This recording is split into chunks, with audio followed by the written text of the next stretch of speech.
Hello, and welcome to another episode of Stop Winging It. I'm Mike Carver with Wingman Associates, and we're a strategic coaching firm. We're in episode 2 of a 4-part series on people management, and today we're talking about retention. So retention means a lot of things to different people. The reality is you've hired somebody, and that's a good thing, and you've got them on board, and you followed all the principles we talked about in the first video. But now you're looking at, how do I keep people? And people leave for all kinds of reasons.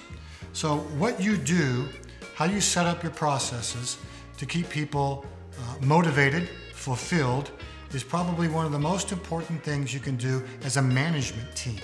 Now they're looking to you for guidance. So what are the key factors when we consider retention? Stick with us here as we walk through this a little bit. What have you learned so far? The first thing I want to talk about is look backwards. Please look backwards. Have you done good debriefing? Have you gone through why with your HR team and your management team people are leaving? Any one person or any group of people? What is it that is a common factor? Can you put, again, your egos aside for a little while, and can you say, what can we learn from people as they exit? Remember, there's a reason behind it, and it may not be the spoken one that they gave you. So if they've left of their own volition, you really want to know why. Did they get picked off?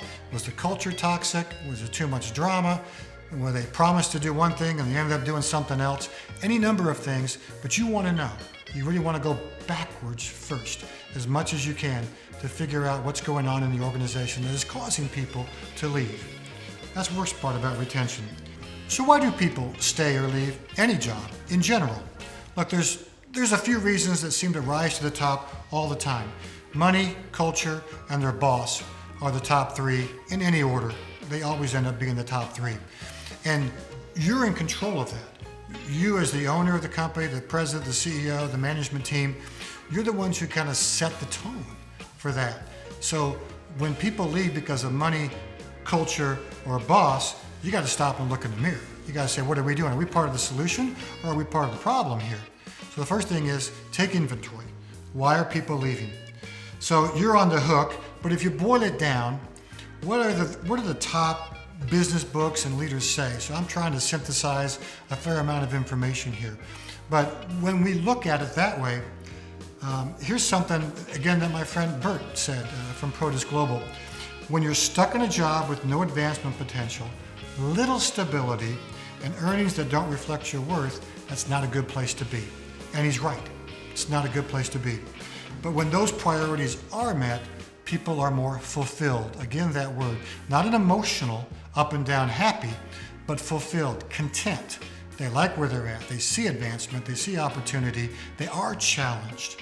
That retains people. And this is about retaining the good people that you've hired. So, opportunity needs to match expectations. This is number 2. Is it a good fit for both of us? So you told me I was going to do X, I'm doing Y. That's not a good fit. I feel like it was a bait and switch somewhere along the lines. How do you make sure that that doesn't happen? Opportunity needs to meet expectations. Number 3, is the culture toxic? A non-toxic culture, less drama. People get that in their lives every day. They don't need more of it at work. So do we have a situation where there's a high toxicity factor going on? That's a bad thing.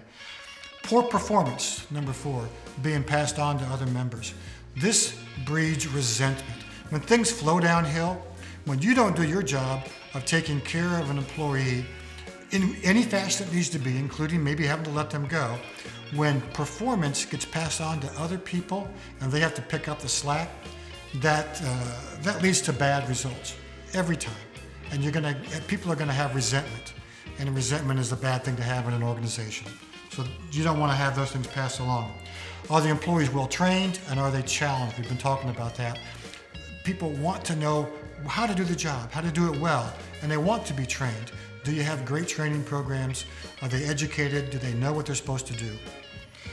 The next thing is when management says that our people make the difference, do they really? Do they back it up?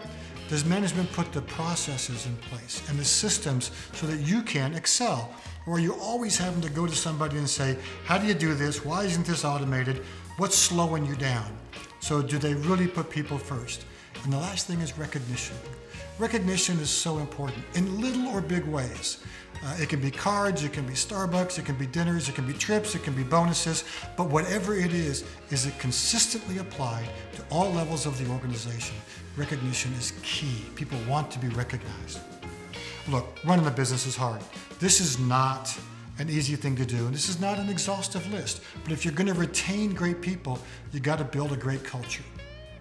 Hey, if you've liked this second episode in our 4-part series, again, please like, comment, and subscribe. And if you have further questions, you want to learn more, you would like to have somebody come alongside you and help you in some of this, that's what we do here at Wingman, and we'd love to hear from you.